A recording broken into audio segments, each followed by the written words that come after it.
Welcome to Share.care, an all-inclusive community sharing experience, strength, and hope to create strong, healthy, and inspiring relationships. Share.care communities work toward every individual feeling safe, valued, and heard, free from the threat of danger, pain, or harm. Each episode, founder Damian Andrews explores the principles underpinning Share.care and invites expert special guests to share their knowledge so you can easily reap the benefits so many others experience. You hold the choice to create your future. Let it be with strong, healthy, and inspiring relationships. Hello and welcome to the Share.care podcast. Our belief is that global peace starts at home. Feeling safe, valued, and heard gives you a foundation to confidently step out and make the world a happier and safer place for everyone.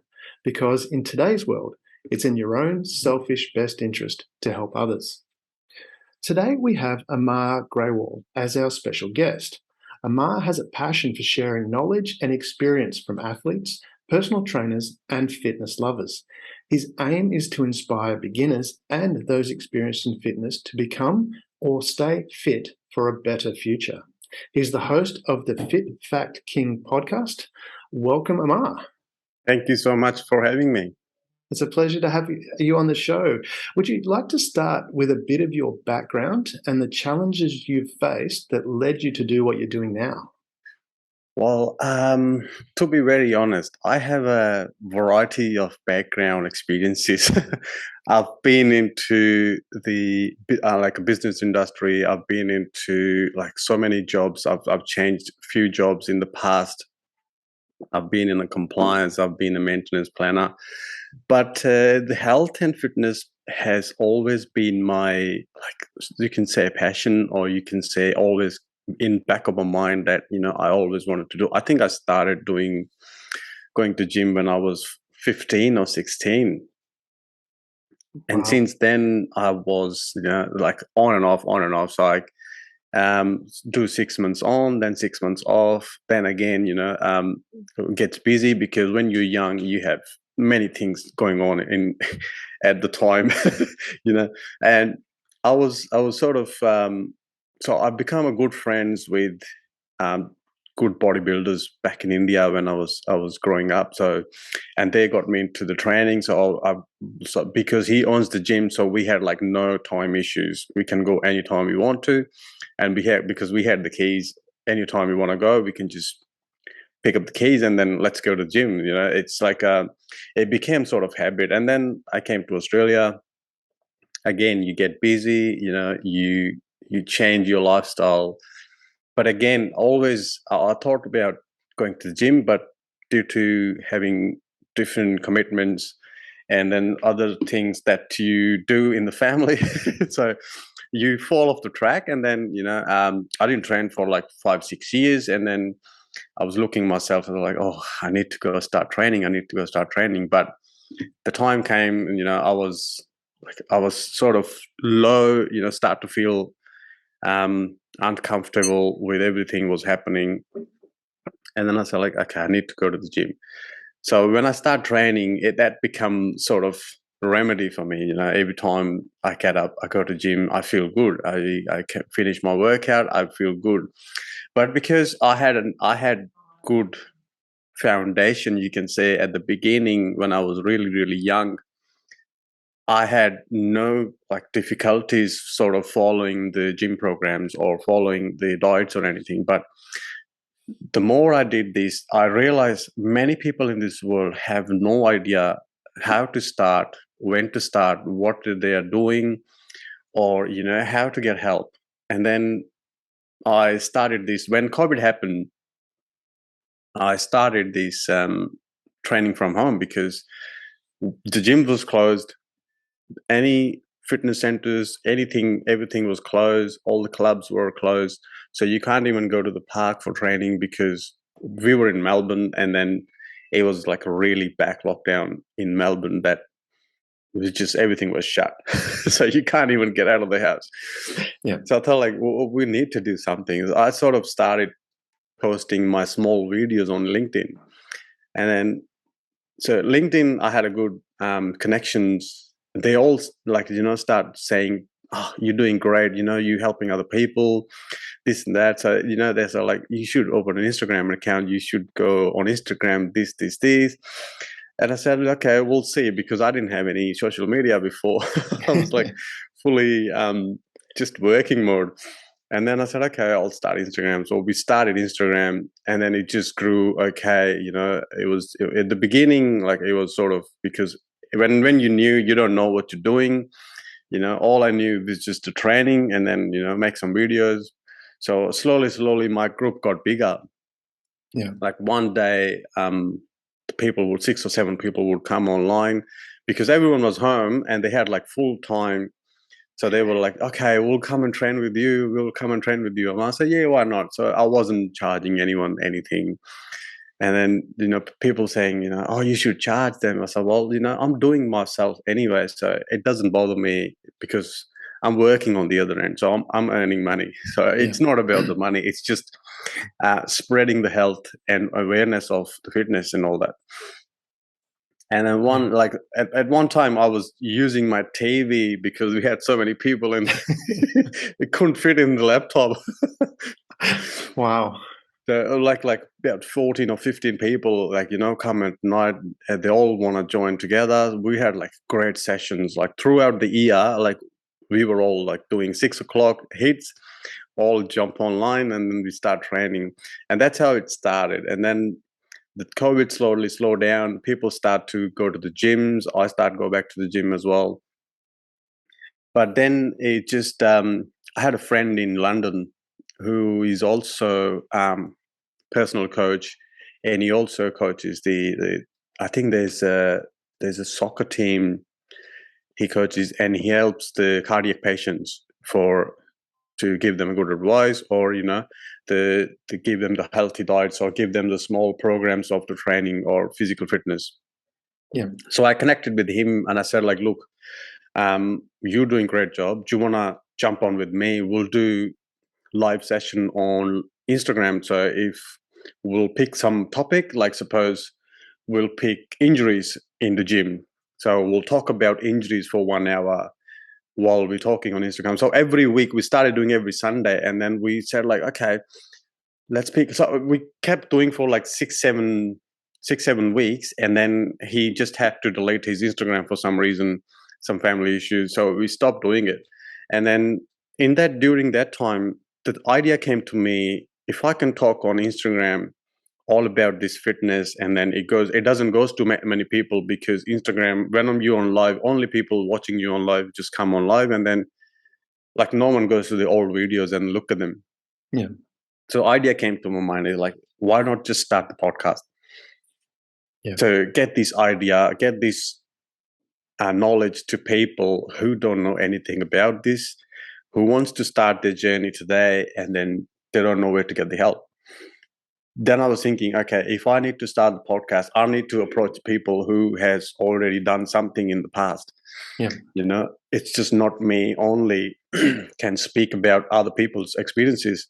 Then I said, like, okay, I need to contact few people to see if they agree with the idea.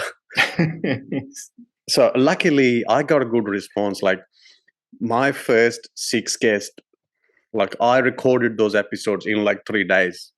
Wow. So like I contacted them. They said like, oh, that's a great idea. Let's do it. Let's do it. So like it just happened so quick. And I booked a studio. So like, look, I was so nervous at the first day. I was like, should I do it at home or should I go to studio? Then I spoke to my studio. He was in Sydney. And luckily I was in the Sydney too that time. Yeah. And I said, I want to record first episode in the studio so I know what I'm doing, and I have people who knows, who actually know what they are trying to do, and then what they can actually teach me how to do it. So we did first episode in the studio, and it was like amazing experience, and I loved it. And it was a girl from USA. I interviewed the first episode. Like even she noticed. She said like, you look nervous. I said, well, I am definitely nervous. but she, like, we both sort of first 5-10 minutes we were just getting into it, and then after that I didn't feel anything.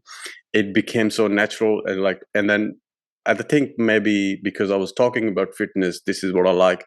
It just made me so comfortable. Then we just finished that.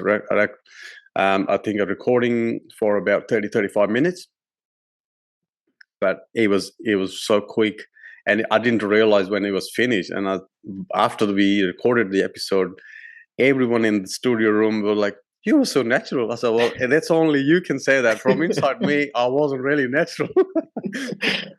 I was struggling to, cope up with my questions, but that's how it started, and then it's going well, and I'm having a good response. I'm like, I just recorded one episode last night. The girl from Brazil, she's also a really good trainer. But I'm approaching people. The only challenge I get, sometimes when someone's got like good following, or they are some sort of, I wouldn't say celebrities, but they have achieved something, it's hard to contact those people. And then because they think like, everyone's trying to approach them, but and then this is my challenge, is that to explain them, this is not for my benefits, it's for the benefit of the people who are thinking to start their journey today. And then again, it's going to benefit them in the future anyway, because if they listen to you, they'll come to you, not to me. If they need any help, they'll say, okay, this person knows what they're doing, we'll just go to that person. They're not going to come to me and say like, oh, can you teach me how they did? Well, if they did, I can't teach what they did, they can teach you what they did. That sort of thing. Wow. I mean, that's an interesting journey, and it's really, I mean, you're really connecting with what Share is about. One of the key principles of Share is giving, and you can see from what you're doing, you're about really helping people. And that's like, as you said, you were doing online when, especially Victoria in Australia was the lockdown state of the world. Exactly. You putting that out there, not charging, and wanting to help people, that really shows in what you're talking about.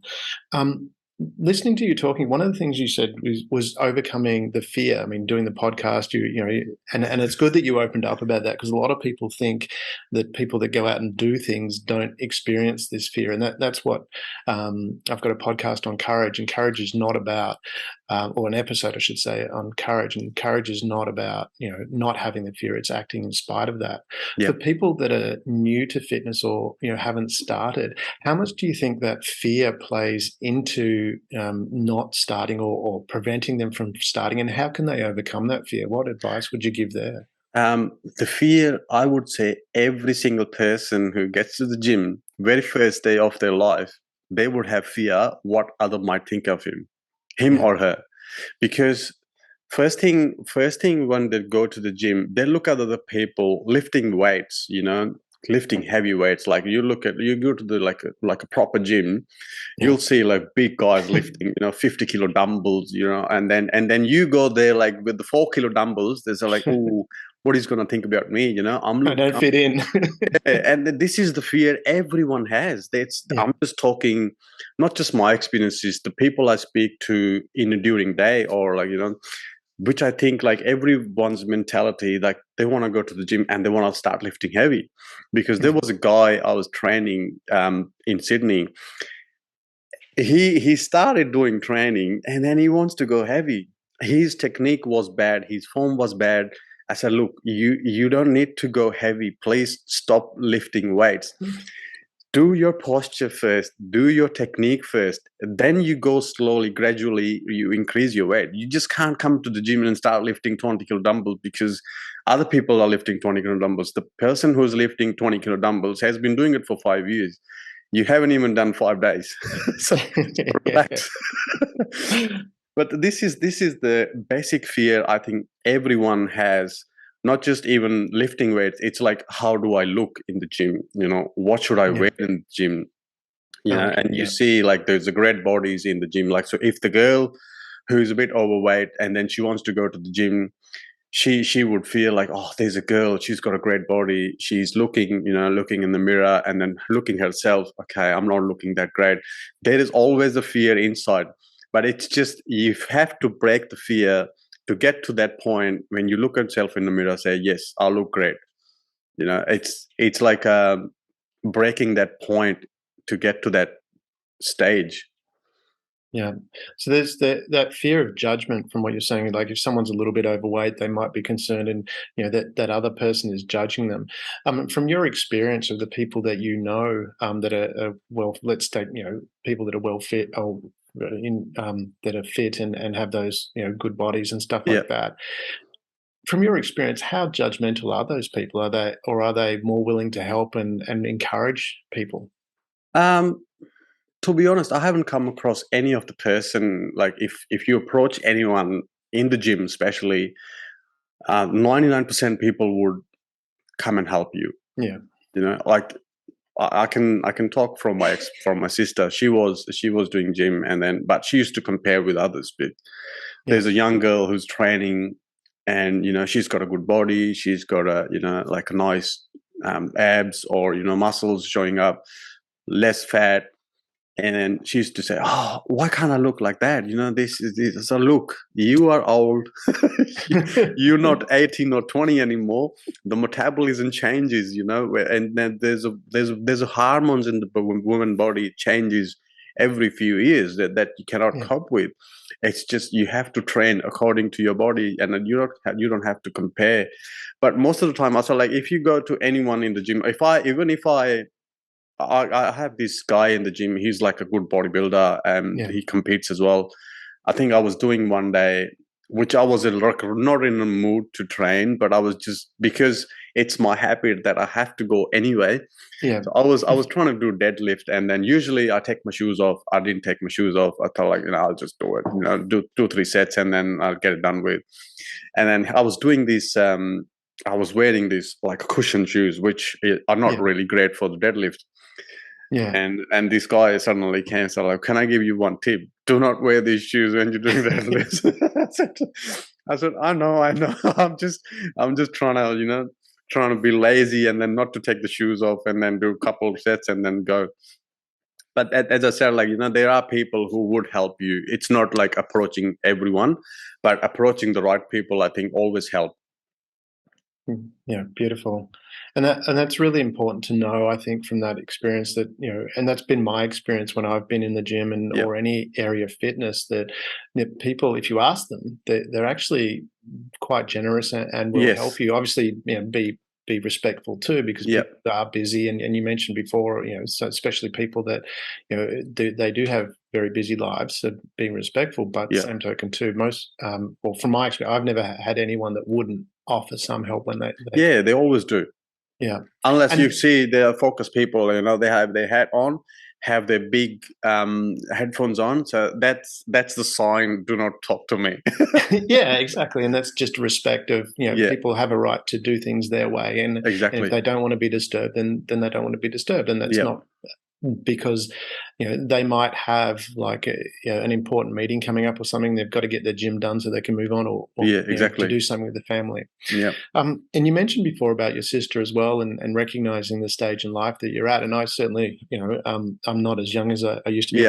I'm 50 now, which is like, and I look back. Actually, you don't look 50.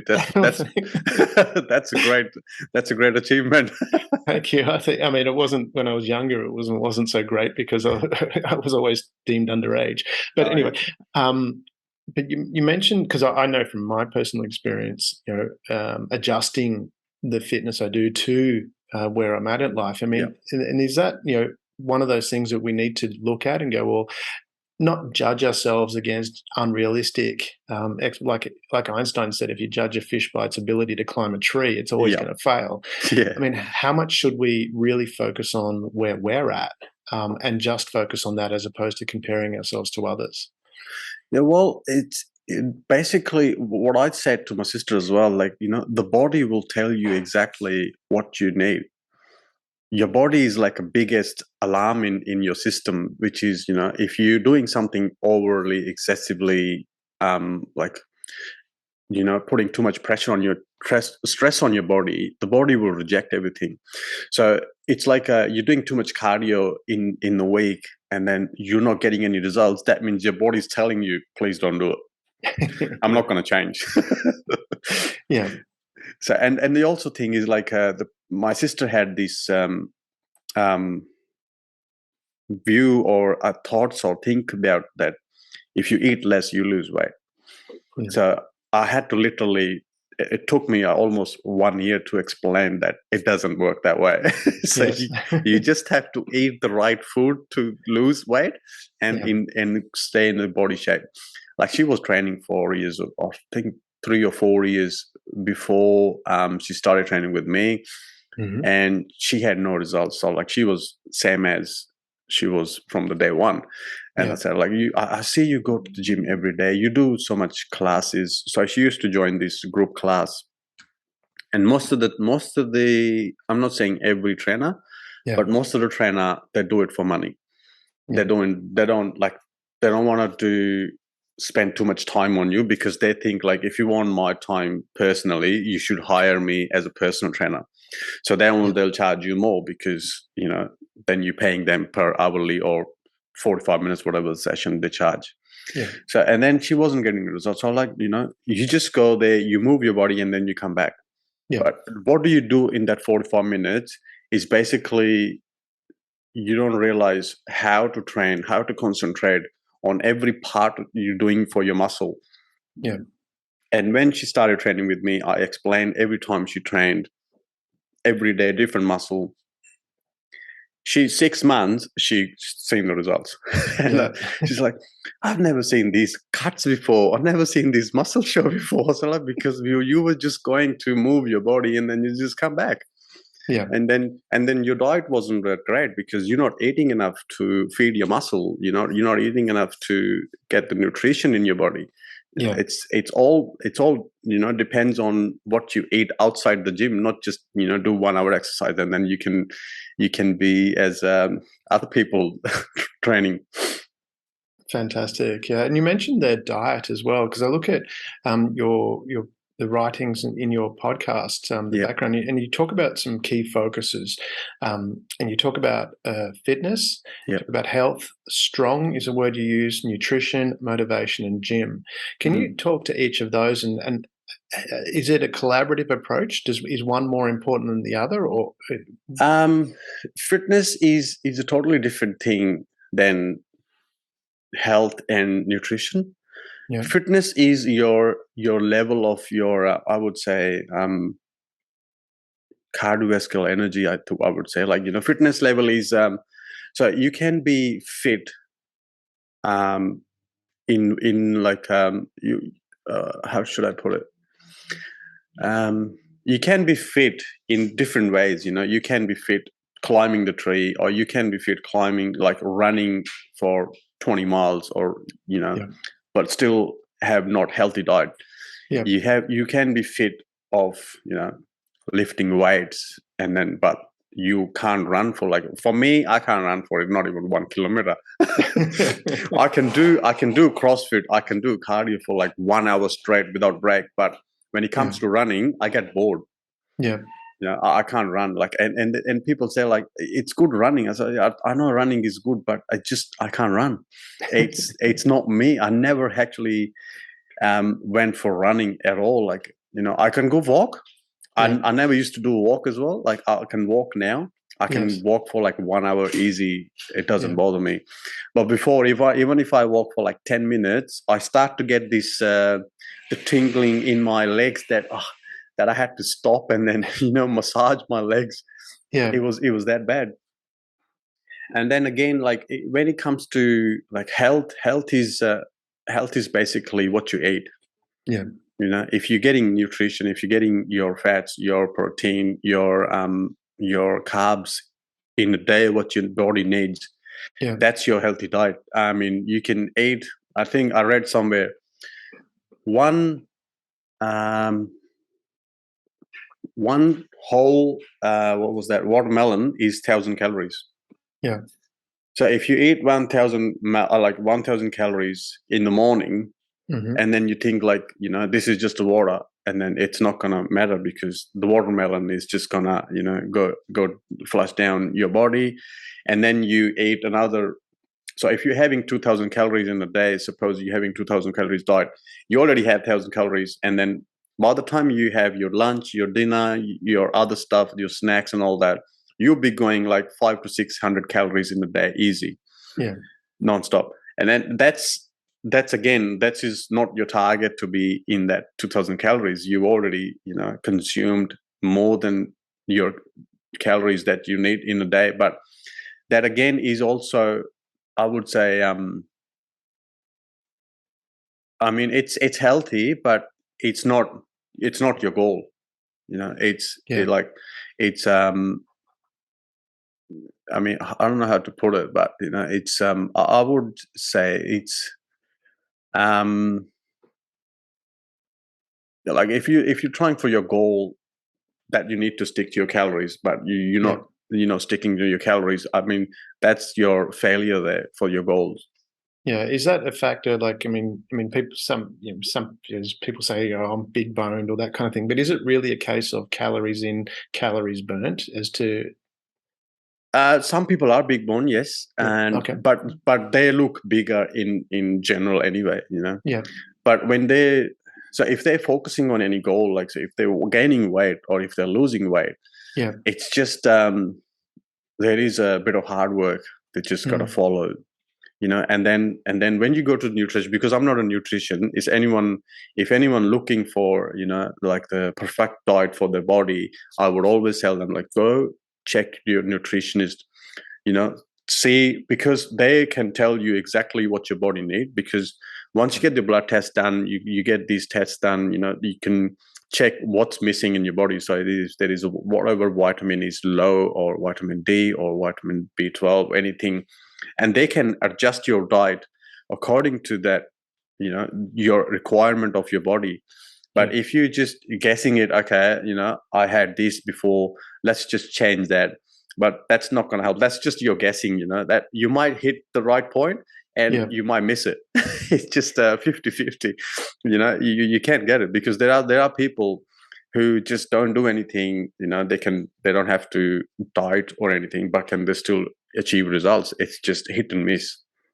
So from a nutrition point of view, it is a really, it's unique to your own body set. Is that correct? It is 100%. Yeah. Yeah. Like there's a general nutrition which anybody needs, So if you're eating 2,000 calories, that's a general person eating 2,000 calories. You would be having your protein.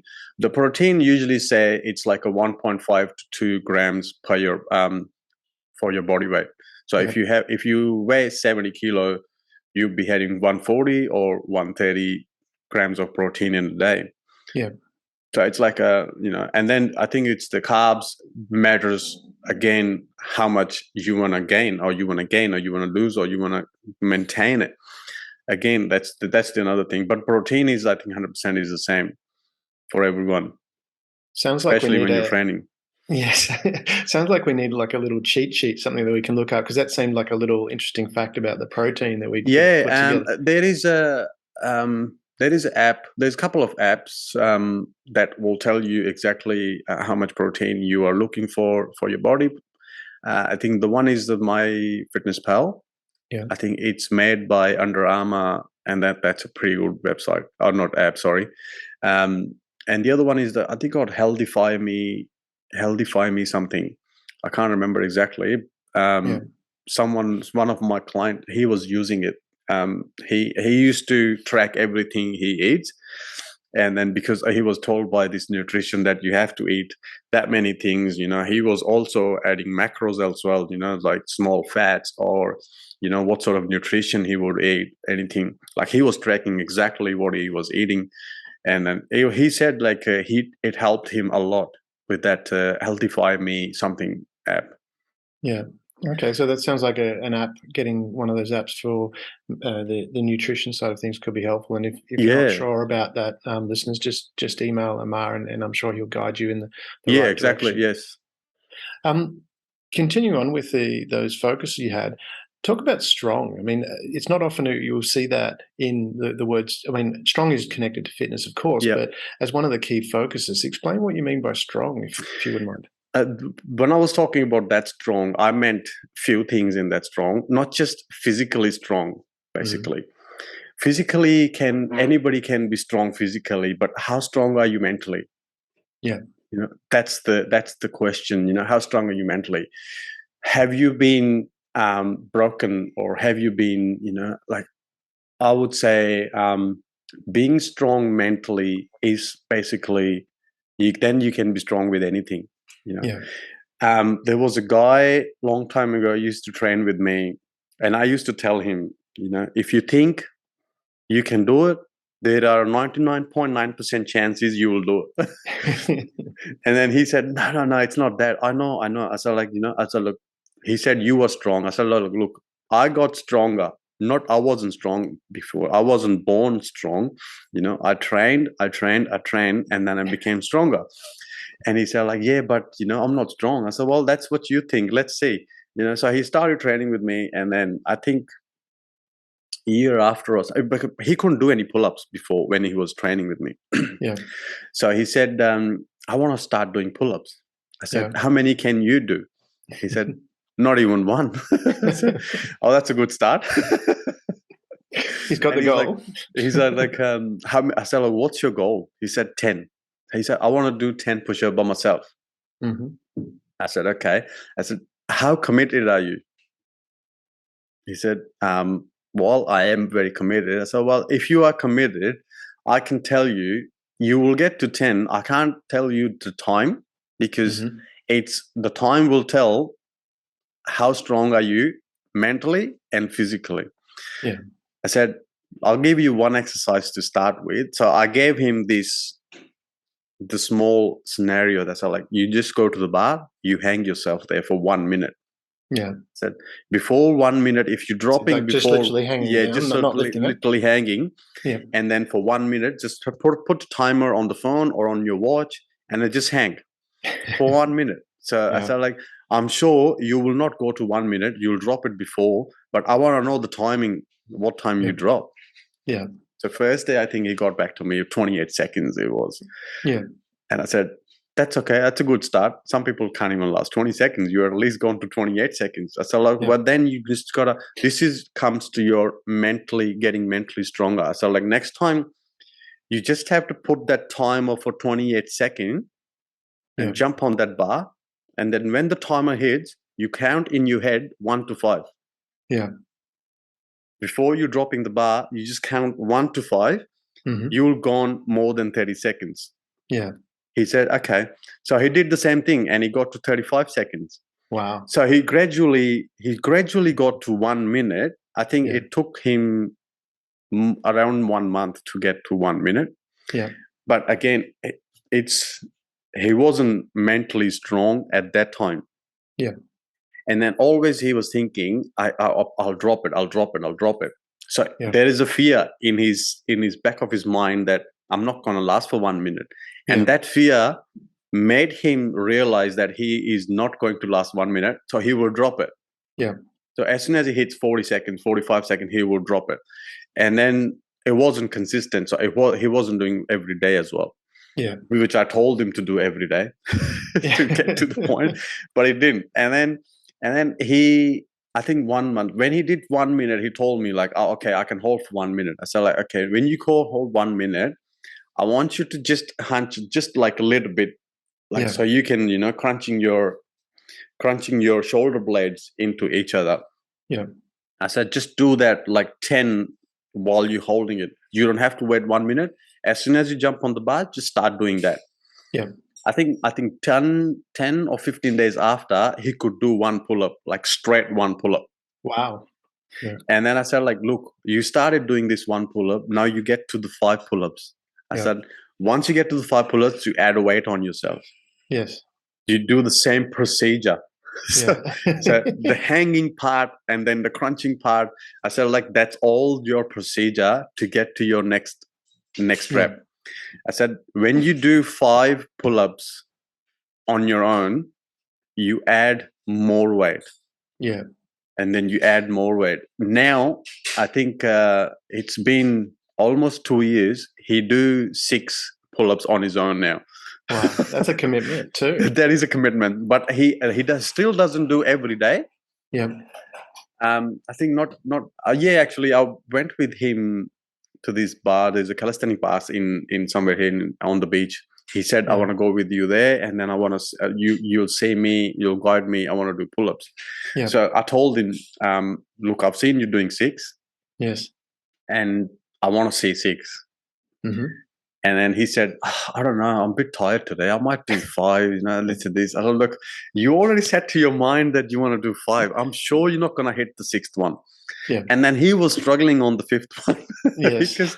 because that's mentally, he wasn't mentally strong at that point. Like if I'm sure if he would have said, I'll do 6 easy because Yeah. I've done 6, I'm sure he would have done 6. It's Yeah. just a strong, not just strong physically, like how you train your mind to be in that position. I think once your mind says yes, your body will just follow it. Your body Yeah. doesn't realize, what it wants to do. It just thinks whatever you think in your mind, you just achieve it. And I was talking about the strong in that point. And that's really important, I think, from that perspective, that mental strength and of thinking of what you want to do. I know I do that. Like when I do push-ups, for example, I'll set this is the number I'm going to do. Yeah, And as I'm doing it, even though I'm counting, my focus is on the end result. But it's interesting how you, like you say, that strength of focusing on the outcome. How yeah, much does that connect? Because you mentioned motivation as well. How much yeah. does that motivation connect to having that strong mental state? Motivation. Motivation basically comes from when you decide to do something. Mm. That you've seen someone doing it. Like there is a good example of motivation. I saw this post last year. Hmm. There's a celebrity in India. He's 50. I think he's 55 or something. Yeah, And he was doing these push-ups. So he made a challenge for people, um, 50 push-ups in 1 minute. yeah, And my sister sent me that. She said, yeah. "I think you can do this." and I said, and I said, "Yeah, I think so. I can, but let's just give it a try one day when we're in the gym." So one day we were just in the gym, and then my sister said, "Do you want to do that today?" Yeah, And the day we were doing chest, and I yeah, said, "Okay, so that's a challenge, because I'm doing chest." And she said, "I think you can." And then I said to myself, "I think I can. Let's just give it a try." So I recorded myself, and I said, that was the motivation from that third person. I don't even know the person. I never heard of him. Like I did yeah. hear him. Like who was he? Like he's a big movie star Mhm. in the India. And then I didn't know like he's doing a lot of fitness and all that. And then since my sister sent, it was in back of my mind that I was motivated to do that.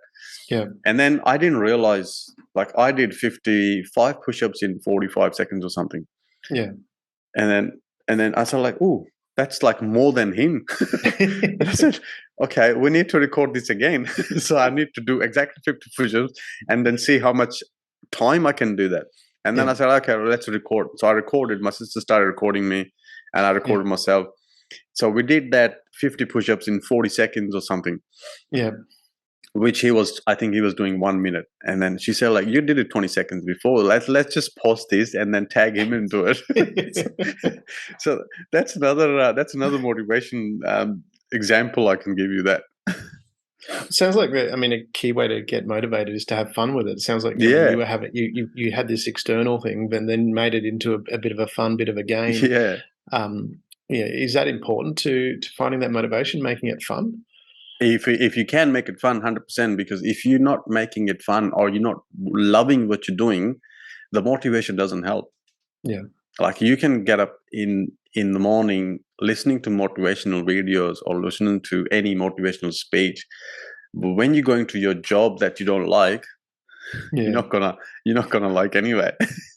you'll Is be it? you'll be picking small things in the office or small things anyone says to you, and that will piss you just right off. Yeah. Is there a way to shift, like, I mean, so for example, someone coming into fitness, they may not like doing it because, as you say, it does require a bit of work and it requires Yep. a bit of effort and can cause a bit of angst. Mm. Is there a way to shift your mindset to then actually enjoy it? Yep. It's just the first thing, everyone who starts the gym, there is a big reason why they're starting it. Yeah. I think they just have to put that on the big wall, which they see it every day before or before sleeping or as soon as they get up. So that Yeah. thing should be there every day to realize why they're doing this. Yeah. Once they start realizing why they started, so there could be anything, they could be they want to get better body or they want to get confidence Yeah. or they've been bullied because I interviewed one guy. He was bullied when he was Yeah. young, but he changed it. He said like, I don't want to be bullied, and now he's I think he's a performance coach for some soccer team or something. Ah, yeah, I saw that He's in podcast. Sydney, and Yeah. then now because he's really fit, and then he changed. He's like he was fat, Yeah. and now he's like proper bodybuilder sort of body, and then he's like a really good athlete, Yeah. and that's the main key is to just to focus on that part why you started, and Mm. and that once you realize that why you started, I think you don't stop, because when your why is not clear, why some people say, I'll just try because so many people doing gym, I'll just try as well, then you're gonna fail. Then you just there is no strong reason behind your attending the gym, and then it's just you're doing it for fun. Okay, when you go, if you don't feel like you have to go to gym. It's interesting that you say that motivation as to the why you're doing it, Yeah. is a big player into that mental strength. I remember reading about Arnold Schwarzenegger, and he talked about being in the gym, and he'd watch people complain about doing those extra reps, and he goes, "I used to love doing those extra reps Yeah, because it and was that will helping give me you get." burn. Yeah, well, because he said, yeah, that burn was giving me closer to where I was going. So it sounds like you Exactly. really have to put all that together, that Yep. motivation to get that mental Yep. strength. Is that fair to say? Yes. But as you just said, like the pain is getting you where you want to be. Like the days you feel pain next day that you've done, and then you go back to that day and say like, look, oh, this was the workout I've done, and that gave me burn. Like I couldn't walk for next 2 days. That was Yeah, a good workout. Like you go back to that and think about that was a good workout. I'll do that same thing next week. So get the same burn. yeah, It's the pain. It's the motivational pain that you want next day or the day after of your training, and then it only happens not very often. Like, oh, if I can go next week again, do the same training, but I will not have the same burn for some yeah, reason. But it's just I think you just mentioned that the pain is also some people realize this pain is worse, like they don't want to go back to the gym because of this pain, but some people want to go back to the gym just because of this pain, because they just got that pain and they realize they have done something better this week to get this pain. yeah. Cool. And the last focus was the gym. And now, does the gym need to be like, physical structure where you go in there weights, or can the gym be like, and there's people in the park that do aerobics together? I mean, is when you talk about the gym, can you talk about what you mean by that?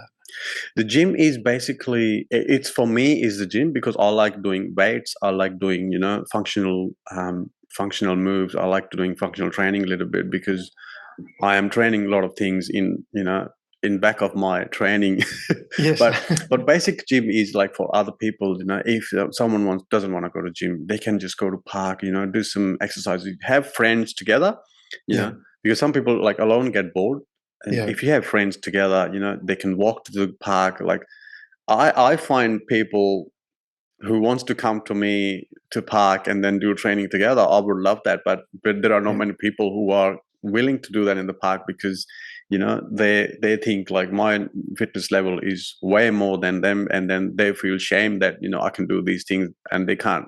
Yeah. And I get this a lot because some people do think I don't have bones or anything. So look, I have been because I have been training for so long. That's a different story. But Yeah. everyone. I wasn't born like that. Like, but it took me years to get here. You can't just wake up in the morning and then do the same thing what I'm doing. You just have to spend those 5 hours or 6 years of 5 years that I have been training. Then you can do the same thing what I'm doing. Like I look at people who are doing way more than me but again, they've been training for more than I have been. They've been training for 10 years. Some are training for 12 years, and they get to that point. So I can't just say, oh, why can't I do that? Because I have to be trained to do that. Yes. But yeah, it's a good thing. Like, if anyone wants to go to the park, or anyone goes to not even a park, like even you can get together in the garage, you can do it. Yeah. It's just wherever you feel comfortable doing things. Yeah, so the gym for you is fine. And even as you mentioned before, like when we had the lockdowns, you were running an online gym effective where people could connect. And then we didn't have any equipment because everything was sold out. Like people were selling like 5 kilo, 10 kilo dumbbells for like $200 because everything was sold out in the market. And then if you go to eBay or Gumtree or anything, you start looking people, okay, there's a dumbbell. So there's a 10 kilo dumbbell, $200. So, come on. That's definitely not the price in the market, but everything was sold out. So what people were doing, they're just trying to make money in the situation we were in. Everyone did make money in that part.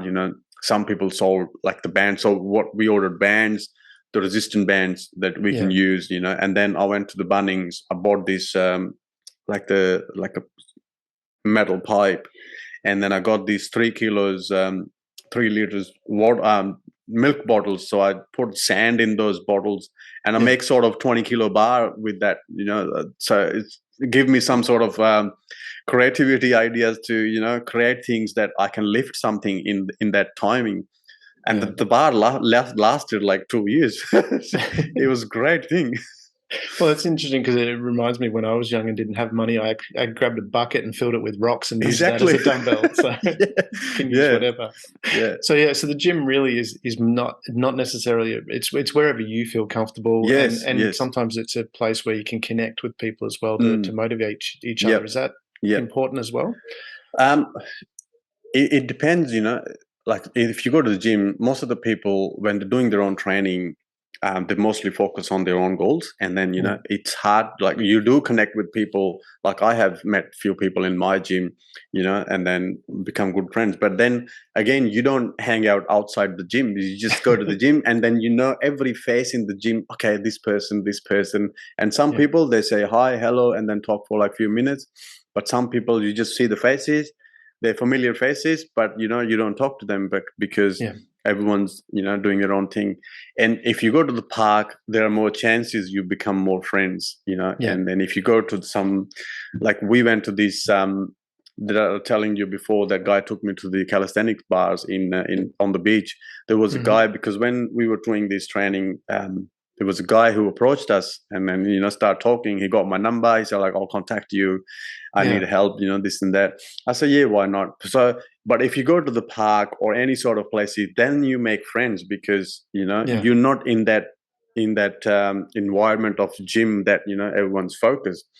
The people are doing outside the gym are more friendly, and then I think they get connect better in the gym than the gym, I would say. Yeah, well, that's an important point that you raised there too. Like when you go to a dedicated gym, the people there are very focused on what they're doing, and if you're needing help with something, they'll of course help you. But people are it's kind of like a professional fitness environment. Exactly. To put it that way. So just be mindful of that for those people new to that environment. They're not ignoring you. They're professionals doing their job. And plus the thing is, like, because they're paying to get to the gym, and you go to the park, there is no face, you can just talk for like hours. But when you're in the gym, people want to do their workout and then get home, or as you said before, like get to the meeting or anything. So they have only 1 hour window. Yeah. Cool. And we'll move on. You've got one of your podcasts is your a solo podcast you do. You talk about 5 key habits that are really important. Those 5 are consistency, habits itself, focus, comfort zone, and early rise. Do you want to talk to those as well? Explain a bit about why those are, you've got those habits and why they're important. Yep. So the early rise has always been my like the best part. Some people like, are not going to like this. and then because like I can't even remember the time I got up late and and then spend so much time in the bed. Like if I'm sleeping 1 o'clock or 2 o'clock at night, there is a chance I go up to 7 o'clock of sleep. Yeah. And then, but again, my body will just kick me out of the bed. Okay, it's time to get up. Yeah. But the early rises only I talk about early is like when you wake up early morning. So suppose I'm working, my work starts 8 o'clock. Yeah. So if I want to get up if I want to get to work at 8, I have to leave about 7. Yeah, depends on your commute time. So let's just say 1 hour is a commute time for general people. There are people who do more than 1 hour, but I'm just taking an example for 1 hour. So leave 7 o'clock from home. If I was me, I would wake up 4 o'clock. Yeah. So that 3 hours I spend on myself. It could be the gym. It could be the walk in the morning. So if you have dogs, people usually get up in the morning and then walk their dogs. That's their own time. Yeah. They spend the time they spent on yourself is the best time you ever spend. Yeah. Because you spend all those 8 hours for someone in the office, helping them make money, and then you get some part of it. Yes, of course, you get wages, but someone else is making money on your behalf. He's doing the hard work. He's just sitting on the desk giving you orders. Do this, do that. But again, it depends what level you're. Where you stand in the office. That's also the different story, because you might be CEO of the company, but CEO is more busy. They don't do much work, but they do a lot more to be really busy because when the buck stops, it's stuck with them. because they have like millions of meetings to attend. Yeah. And the thing is with the early morning. So how I do it in the morning is like, so wake up 4 o'clock. That first 10-15 minutes just to calm myself down. Just when you wake up, you have like good thoughts in your mind, and then have a coffee or anything, go to gym, come back 1 hour or so, and then I would spend some time on reading something I like about. You could be reading any book you like, or personal development books, or any whatever book you're reading. It's just totally depends. Some people don't read books. I never used to read books. I just recently started a few years ago. And then writing journal is the main thing, like gratitude. Whatever you done day before, what was the greatest part of your day before? What was the best thing? I know there are small things in life we just take it for granted. It's just mentioning those small things in your gratitude makes so much difference. It makes you realize your life has a lot of meaning, not just getting up, going to work, coming back, sleeping. It has a lot of meanings. You probably inspired someone day before. Someone said to you, "Oh, you did this thing. I really like it." And you think like, okay, I did something. I put a smile on someone's face. This is the greatest part. And then after that, you get ready and then you go to work. So that's your first 3 hours spent on yourself, which will also put you in mindset. When you go to work, you feel good about yourself. Okay, I'm get to work. Let's get this day rolling. You have better positivity in the morning, and then everything comes in the morning. So suppose you get to work, you have like big meeting, or you come up with some big problem in that arrived just at before you even get to the work. I think it's your mindset, because you have already done these 3 hours hard work on yourself. Your mindset is like, you can take on anything that comes now. And by the time you get to the office, and then these solutions, they'll just start rolling quickly in your back of my mind. And then, okay, this situation, I can handle this situation with this part, Then you start doing things very easily instead of just rushing. Like I've seen people like they get panic. Small things happen, Yes. they get panic. Like the desk is like messy because they have so many things piled up because they were just procrastinating, things. Yeah. They've been like 2 days, 3 days. But when it gets to the point, you just blow out. Yeah. And then you see there are a lot of people I have seen in my career in history that they're very happy people. Yes. They're very lively people, but when it gets too much work, Yeah. they are totally different people. Yeah. They will Pressure not gets talk to bigger. you. Yeah, they will not talk to you. They will, like, you ask them something, they get really angry. They just, trying to bite you. And you tell, okay, I'll stay away from this person because he's just sending too many negative vibes. Yes. But this is the thing. That's what I talk about early rise, is like it puts you in really different mindset that you are just say, okay, bring it on. I'm ready to take anything on, which brings today as a day. And the day goes, as soon as the day goes by, you become easier and easier by the end of the day. And then you don't even realize you've finished all the day. And what you're talking about there, this early rise, is what you're really setting yourself up to have a good day. I mean, that strategy you talked about by waking up, having some good thought, doing some reading, gratitude, those sort of things at the start of the day is really going to set you up for no matter what happens, you'll be able to deal with it. Yeah. I mean, so that's the principle of what you're talking about with early rise, is just setting up whatever it is, setting yourself up so that you're in the best position. I think it's like you're putting armor on yourself for your day. Yeah, because you are making yourself stronger for those 3 hours, and you're putting your armor on that. Okay, I'm ready to fight. Bring it on. Yeah, that's really powerful. I read Early Rise and I'm thinking, oh my God, get up early. I mean, I get up early generally myself. Yeah. But what you're talking about there is a holistic approach of preparing yourself, and like you said, putting that armor on so you can handle that day. That's really fantastic. I'm really inspired by that now. It's like, I think I need to improve my morning session, what I do in the morning. So you've given me motivation, coming back to one of your other points. And the habits you talk about is consistently, again, habits and focus and comfort zone. Do you want to expand on some of those? Yes, consistency is the main key for everything you do, and then it makes your life so much easier when you do something consistent. Yeah. So even like the talking about these early habits, say suppose you want to start, tomorrow morning, you want to start something. And then I would suggest you to start something small. Yeah.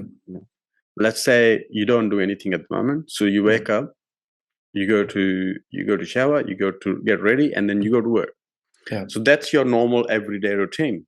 Mm-hmm. So you want to add something to it. You just start with just a morning 10 minutes walk. Yeah. But do that every day. Keep it consistent. So if you do it for every day, that becomes your habit. So your body knows you want to get up, you want to go for a walk, you want to come back, you have it get ready, and then you go to work. Yeah. And that becomes your routine now. You want to add to that something? After your walk back, write a gratitude journal. Yeah. But do it again, consistent. And that will become your habit. Yes. As soon as you wake up, you don't have to think. You will go to a walk, you come back, you write your gratitude, you get ready, and then you go to work. Again, this consistency, you can add anything to it, but one by one. But when you start adding 5 things together, you'll mess it up. It's all too much at once. Yeah. So you add one thing and be consistent until you get this habit happening without even thinking about it. Yeah. Until then, just keep it to that. Yeah.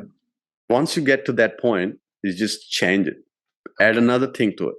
Add another thing to it. It's anything you want to do that, just do consistently. That will become your habit. And the habits are, how they say, like, it's whatever you are. Habits makes you whatever you are. Yeah. Okay. So that's why I was talking about habits. The habits are because that's why I designed this the sequence of consistency and habits, because consistency become habits. Yeah.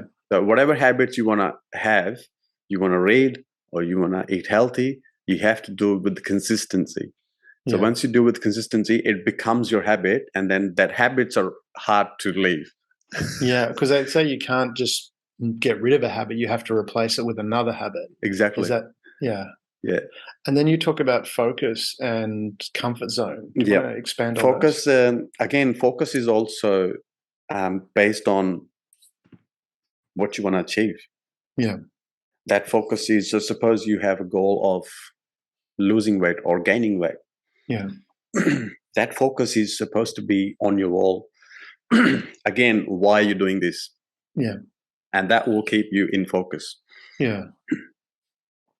Focus basically is very, let's say, is a helpful key to achieving goals. Like if I wanna, last year I was training. When I went to Sydney, there was 3 months lockdown in Sydney. Yeah. So when this 3 month lockdown happened, I knew I couldn't go to gym, Yeah. and then I have to be at home. And so we were training online again. Um, there was a girl who was training with me from New Zealand. She Mhm. was doing this competition. So she said, there's a competition coming, and can you train me for competition? So I said, like, what's the competition? She said, like, I don't know if I want to do it, but it's like whosoever gets the better shape or lose more weight, they Yeah. get the price of $20,000. Yeah. I said, so you want to do it for the prize? She said, of course. I said, well, that's your focus there. Yep. And then, so with that time, so I thought, like, it's a good opportunity for me to do something for myself as well, because if I'm training this person, Mhm. and then she's going for this money, so I want to do something for myself. So I made my plan according to that. I want to gain some weight. Yeah. So I wrote out the meal plan for myself. I changed my training a little bit, that I want to do this for myself. Yeah. But in Sydney, it was like a lockdown. Gym was closed, but you can still get out of the houses. You can walk, you can do this. So I thought, like, okay, so first thing I want to do is like wake up in the morning, go for a walk. Mhm. I changed that to walk because I never used to walk, as I said. Yes. So I changed that to walk for half an hour. Yeah. And I said, like, that's got to be happen every day. So I started changing. And then while I was training her at night, Yeah. and then I was training Maya's training. So those 3 months, she entered that competition a bit late. She entered the competition, I think, 2 months after, a Mhm. month after of the trainings, like their competition started. So she only had 2 months instead of 3 months of training. Yeah. So I told her, like, it's going to be really hard, but if you're willing to do it, you probably can achieve the results. It's only how much you wanted this thing. Yeah. She said, oh, because we want to this upgrade our garage, so we need the money. So, well, there is It's a your good biggest, motivation. yeah, it is the biggest motivation that you want to do this for this part. You want to do this for your partner Yeah. or for your kids. And then Yeah. she did that. She did really well. I think she didn't win, but she got really good results Yeah. in 2 months. She was 46, Yeah. and she had, from normal body, she had abs, she had good toned body. Mhm. She said, my husband's loving me more because he's never seen me like this before. I said, well, you didn't achieve. So there is a, what do we call that? The blessing in disguise, that Yeah. you got these results and your husband started loving you more, Yeah. because, you didn't achieve the $20,000. But this is, I think, more important, that, you've got the good bond with your husband more, Yeah. that even after having two kids, you can still look that great. Yeah. And she was She like, must have really, had a stronger self-confidence in herself as yes, well. yeah. And then I mind you, she's done, I think, 3 to 4 hours a day in the gym. Yeah. So 1 hour more walk in the morning, Yeah. and come back to the gym for like 1.5 hours, and then one Yeah. hour walk after the training. Wow. I mean, she's put in a lot of effort, and then Yeah. she got the results, of course. But she was more happy that, she's got these results. Like I said, like, don't worry about the money, because, I think you've got the better than the money, Well, even that if was you the got. motivation, but Yes, then you get all yeah, these extra benefits as a result exactly. of That that. was the extra benefit. Like I said, like, you got a stronger bond with your husband.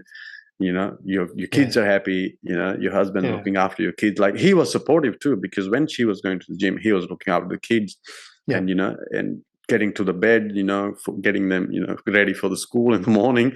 So he was doing a lot of work too. But again, the results have been amazing. Yeah, fantastic. And how does that connect? Like, because with the focus and the comfort zone, because I mean, a comfort zone, I mean, I would imagine connects to habits as well. How does that all connect together? Well, the focus, as I said to you, the focus becomes after before comfort zone is, if you are staying in comfort, you will not be focused. Right. So, and I can talk about this comfort zone because I have been in comfort zones, and I got out of the comfort zone, and then it helped me to be out of the comfort zone. The way we are talking now, it is how it started. I was so uncomfortable talking on social media, or how should I say, like on Instagram Live, when we were doing this. Like, it was so out of comfort, but it had to be done because the focus was to build this, or to spread these words, or spread this health out to the world. And then for to be spreading this word, it had to go to the Instagram Lives, or starting a podcast or anything. And I was so uncomfortable even taking photos before. When I was doing, like, before social media, when I didn't have social media, I wasn't posting any photos. I didn't have any social media, so I was very shy off camera. And then, like, if someone would take a photo, I would like take my face away, and then trying to avoid the camera, and then but not do that. No, I used to use, like, if someone's taking photos with me, for me, and I would use, put my hand here, like, so no one can see my face. What I'm trying to do, I would try to avoid pictures. And then when I started doing this, and then even when the lockdown happened, we started making videos for LinkedIn. I wasn't using my face to. I was make a video from the behind and then just post it on the LinkedIn. Yeah.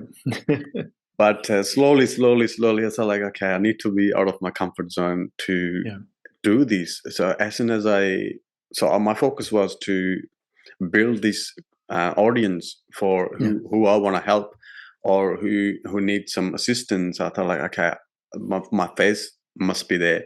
And then I started taking photos. I think the first photo took a long time to post that photo, but it has to go on there.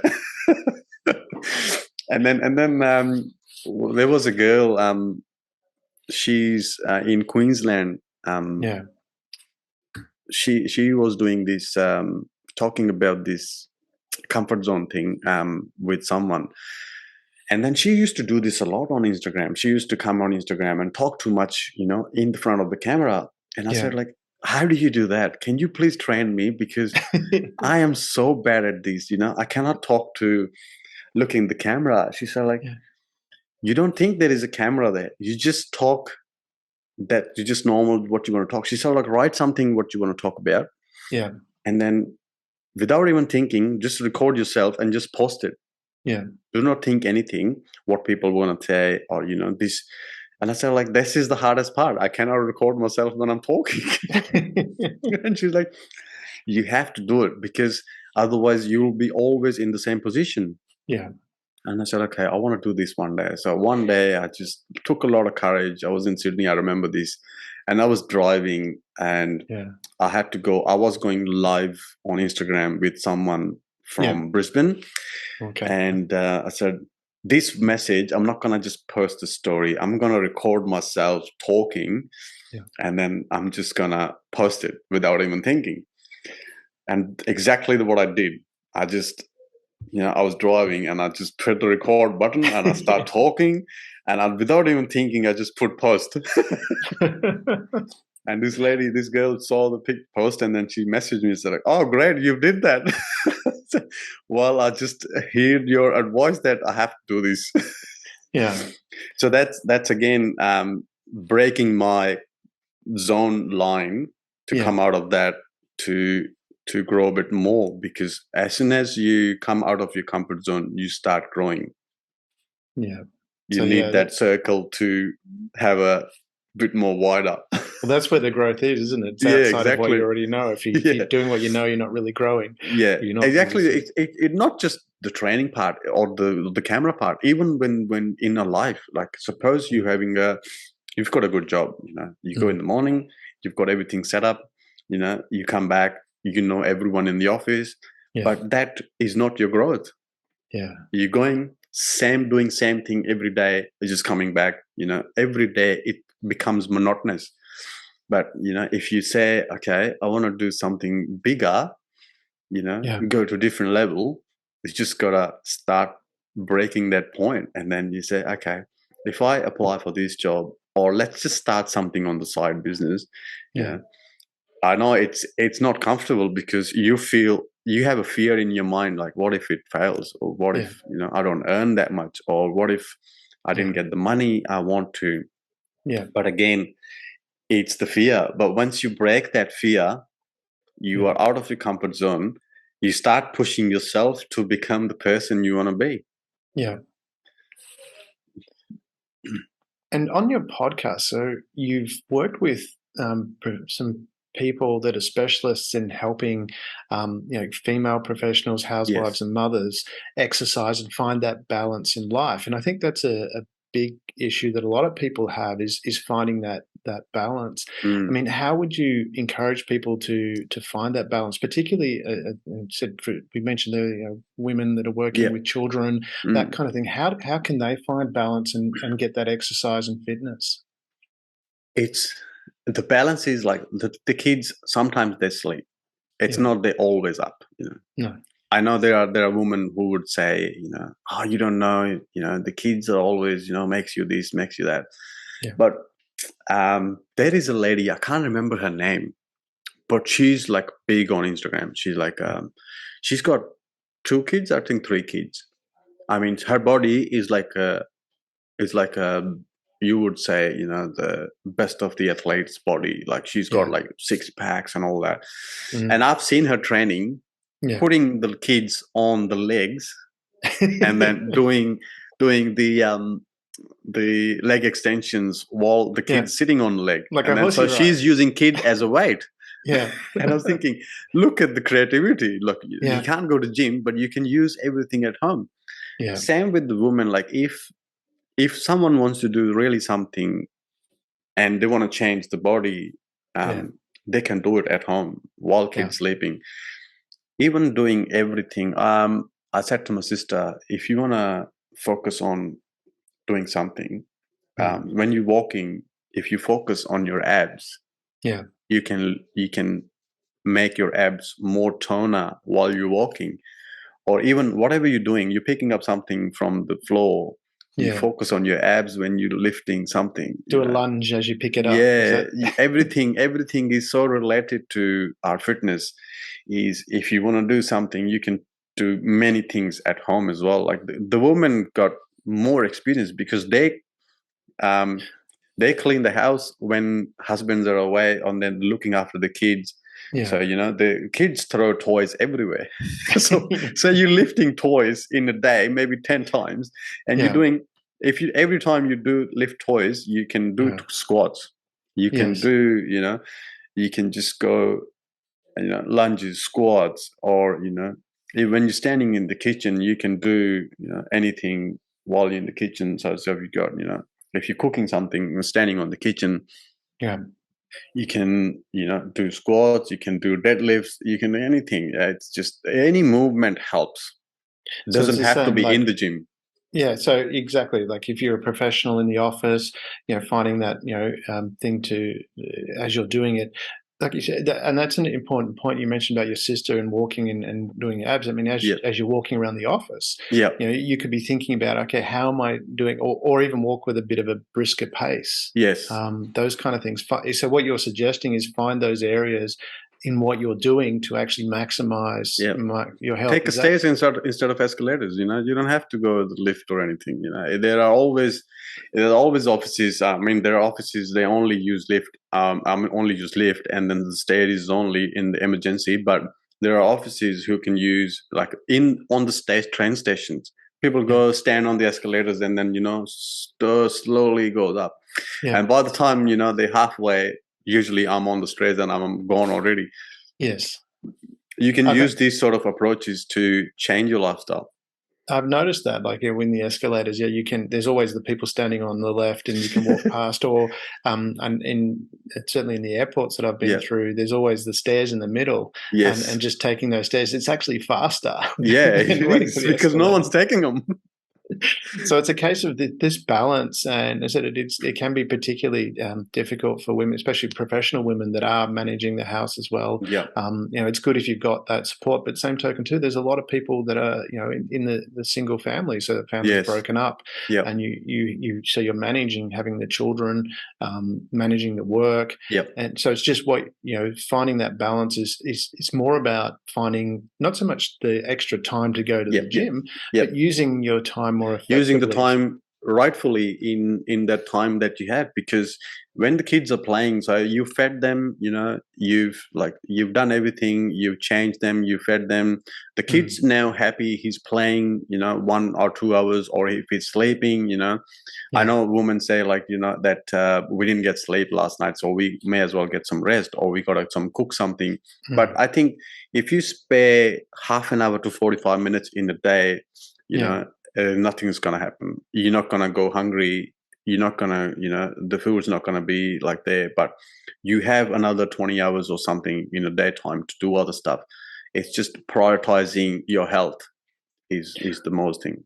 And that's an interesting point that you raised, because I know there's been times where I've certainly doing this podcast. There's times where, because I've got an international audience and guests from international, and you have the same thing. Yes. Where it's like you get to the end of the day, I'm doing a podcast recording at midnight or 1 a.m. And I did that last night. Exactly. I did the same thing last night. And you're really tired because you've done a very busy day.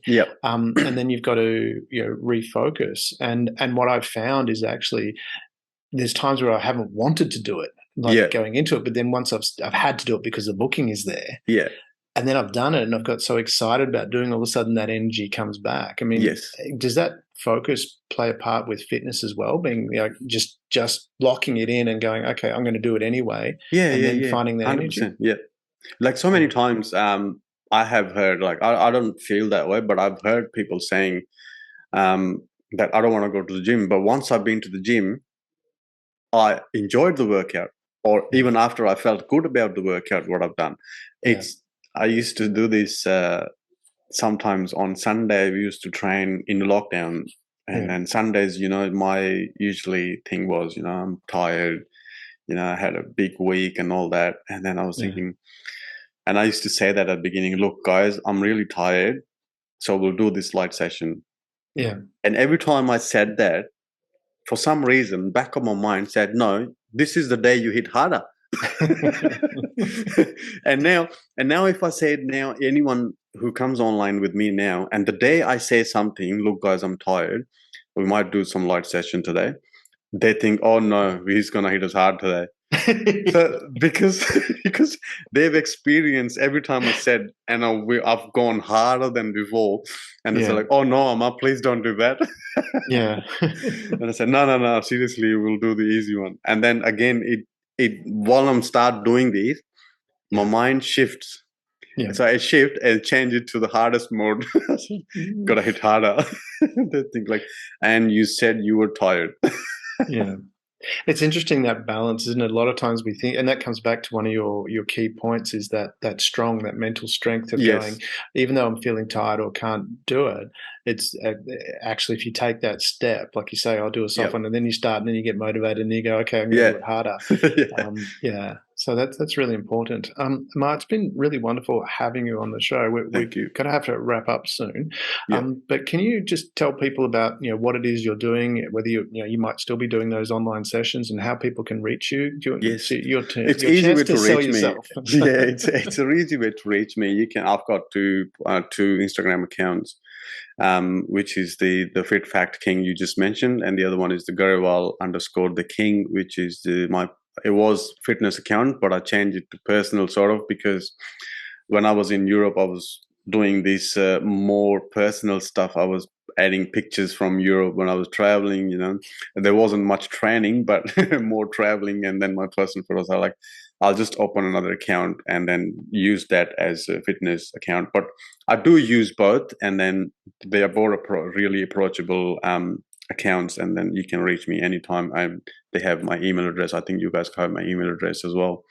People can reach me on email address. It's really and that's all I want to do is like spread health, and that's my goal, to spread health and become healthy. That they can live longer, they can live happier. The fathers who are like 50, 60, they can play with their grandchildren like no other. Like they can play, they can run around. They don't have to say, oh, my back's hurting, my leg's hurting.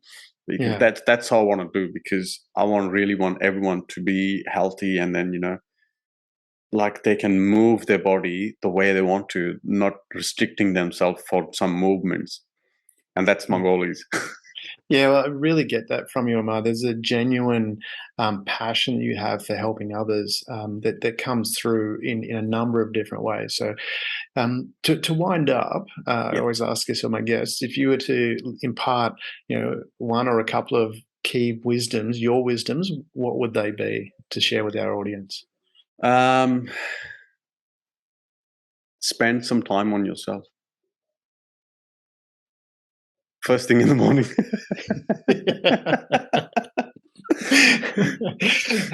I think that is just sage advice right there in a nutshell. Spend some time in yourself, and certainly in the morning it sets you up for a great day. But even like, not even if you can't do it in the morning, but make some time for yourself, because you are the biggest asset for yourself. You cannot replace you. Yeah, beautiful advice. Thank you, Amar. It's been wonderful having you on the show. Thank you. Thanks for having me. I really appreciate it. Thank you for being part of the Share.Care community and helping people around the world prosper. You're creating a bigger pie for everyone to share. The more people contributing to the world being a better place, the better the world becomes, for others and for you.